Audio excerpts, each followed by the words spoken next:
जय श्री कृष्ण। जी भगवत गीतार तृतीय नंबर श्लोक। पश्चेता पाण्डुपुत्राणामश्च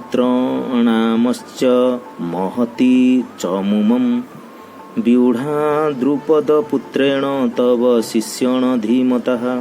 अनुवाद। हे आचार्य, पाण्डुपुत्र मानकर एक विराट सेनाबाहिनी को देखंतु। यह आपणकर अति बुद्धिमान शिष्य द्रुपद पुत्रंक द्वारा व्यूहकार सज्जित होइअछि। भावार्थ। दुर्योधन जड़े विशिष्ट कूटनीतिज्ञ थिले। से एठारे विशिष्ट ब्राह्मण सेनापति द्रोणाचार्यଙ୍କ भूल देखाइबाकू इच्छा करिसेंती। द्रोणाचार्यଙ୍କର द्रुपद राजाଙ୍କର सहित कौनसी राजनैतिक कलह थिला। द्रुपद हेउछंती अर्जुनଙ୍କ स्त्री द्रौपदीଙ୍କର पिता एवं कलह जोगु द्रौपद एवं एक विराट यज्ञ अनुष्ठान कले। से यज्ञरु तांकु एक वर मिलिला जे एपरि एक पुत्र लाभ करिवे जे कि द्रोणाचार्य को बध करिया को सक्षम हेबो।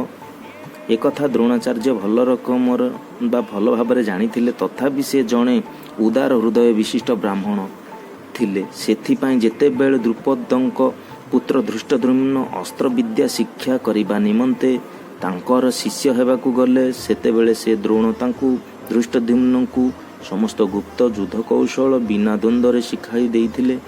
वर्तमान कुरुक्षेत्र युद्ध रे धृष्टद्युम्न पांडव मानकर पक्ष ग्रहण कले एवं से द्रोणाचार्यଙ୍କ ठारू युद्ध कौशल शिक्षा करिबा परे वर्तमान पांडव मानकर सैन्य मानकू विहकार सजाई। दुर्योधन एठारे द्रोणाचार्यଙ୍କର एही भूल को जणाइछंती, कारण से तांकर गत भूल को मन पकाई सावधान हेबे एवं